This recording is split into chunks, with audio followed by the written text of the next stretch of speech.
Mohamed Kateb dans sa chronique Regard sur le Sahel.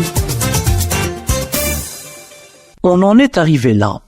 Au lieu d'imposer le respect de la légalité internationale et obliger ceux qui font obstacle au droit du peuple sahraoui à l'autodétermination, voilà que l'ONU, par le biais de son envoyé spécial, propose la partition du territoire sahraoui comme solution au blocage politique de ce conflit.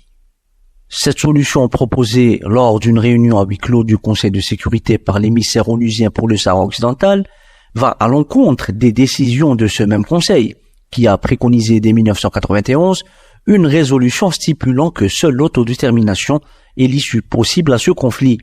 Une résolution acceptée par les deux protagonistes du conflit, à savoir le Royaume du Maroc et le Front Polisario, avant que le Marzen tourne kazakh et torpille toutes les décisions de la légalité internationale.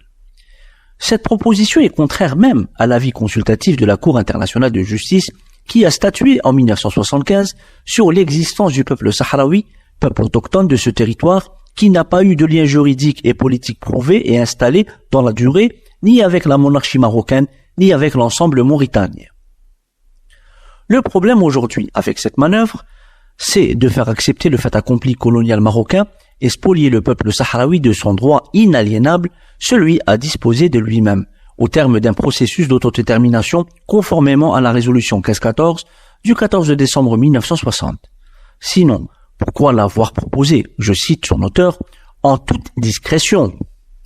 Le Front Polisario, seul représentant légitime du peuple sahraoui et protagoniste de ce conflit selon les résolutions des Nations Unies, a dénoncé avec les propos les plus vifs l'entourloupe de l'émissaire onusien, ancien envoyé spécial en Syrie et en Irak, avec les résultats qu'on connaît.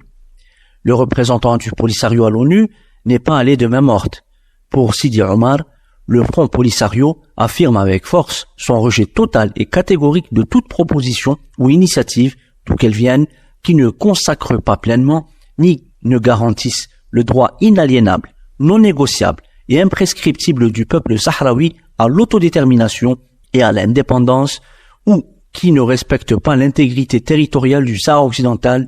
Fin de citation. La question du timing de cette proposition est intéressante. Elle intervient après la victoire sahraoui dans le volet juridique avec l'arrêt de la Cour de justice de l'Union européenne. Serait-ce un écran de fumée pour éluder cette victoire et détourner le débat? Quel a été le coût de cette opération de com pour le Marzen? Et pourquoi toute cette manœuvre n'est pas éloignée des pratiques sionistes? À bientôt pour une nouvelle chronique.